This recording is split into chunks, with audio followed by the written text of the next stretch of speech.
नमस्कार, प्रणाम। मैं अंकित पांडे और आप देख रहे हैं मातृभूमि टाइम्स। उत्तर प्रदेश में 7 चरणों की वोटिंग खत्म हो गई है। अब दौर है एग्जिट पोल का। देखते हैं यह एग्जिट पोल कितने एग्जैक्ट पोल साबित होते हैं।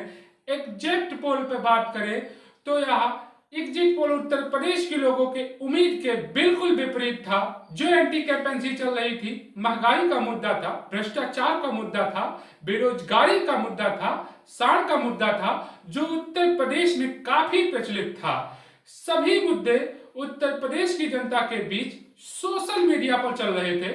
उत्तर प्रदेश के लोगों के अनुमान के मुताबिक एग्जिट पोल खरा नहीं उतरा, जिससे लोगों ने इस पर सवाल खड़े करना शुरू कर दिए। एग्जिट पोल पर सवाल खड़े करने से पहले हम यह जान लेते हैं कि एग्जिट पोल होता क्या है। कई सारी न्यूज एजेंसियां, बड़े बड़े मीडिया हाउस किसी भी विधानसभा में जाकर जनता के बीच में जाकर सर्वे करते हैं, सैंपल लेते हैं, तमाम बड़े वर्गों से बातचीत करते हैं, अंततः हमें एग्जिट पोल के नतीजे देते हैं। लेकिन बड़े बड़े मीडिया हाउस एग्जिट पोल को तो जारी कर देते हैं, लेकिन उसके पीछे की सच्चाई को छुपा लेते हैं, जो तथ्यहीन होता है। विपक्षी पार्टियों के साथ साथ जनता को भी रास नहीं आता। यह बातें तो चलती रहेंगी।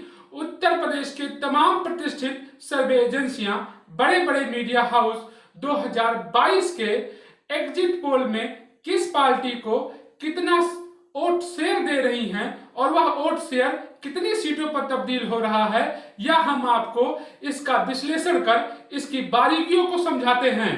स्क्रीन पर चल रहे स्क्रीनशॉट को आप ध्यान से देखिए। सभी न्यूज एजेंसियों ने बीजेपी को भारी बढ़त दी है और वह बढ़त बनाकर सरकार बनाने की स्थिति में भी दिख रही है। यह कितना सही है, कितना गलत है, या तो 10 मार्च को ही पता चलेगा। मतगणना के बाद साफ हो जाएगा कि उत्तर प्रदेश में सरकार किसकी बन रही है। एग्जिट पोल में कितनी सत्यता है, यह बताने के लिए अब हैं आप लोगों को थोड़ा पीछे लेकर चलते हैं।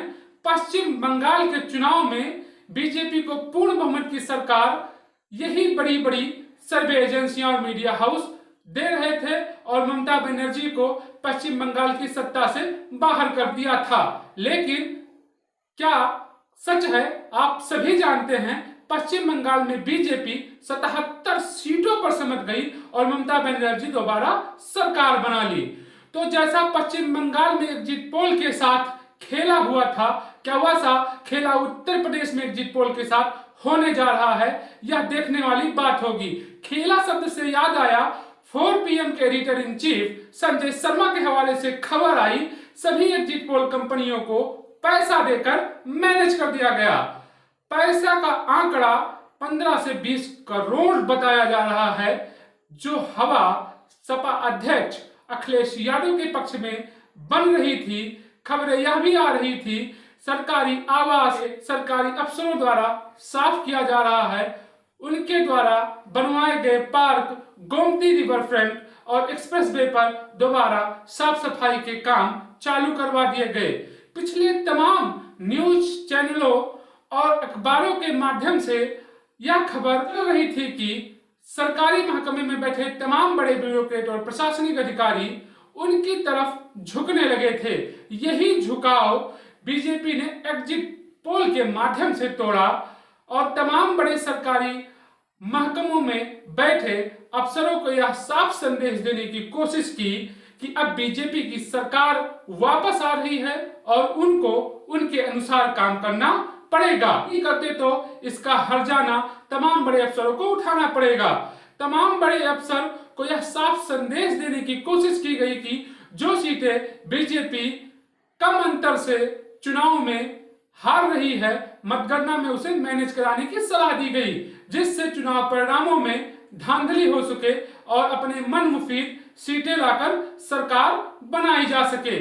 चलिए, यह तो विपक्ष का बीजेपी पर आरोप था, इस पर हम कुछ नहीं कह सकते, लेकिन आगामी 10 मार्च को जब चुनाव नतीजे आएंगे तो यह जरूर साफ हो जाएगा कि उत्तर प्रदेश का सियासी सुल्तान कौन होगा और 5 साल तक उत्तर प्रदेश की सत्ता पर राज कौन करेगा। हमारा काम था आप तक सही तथ्य को पहुंचाना, जो हम करते रहेंगे और आपको जमीनी हकीकत से भी रूबरू कराते रहेंगे।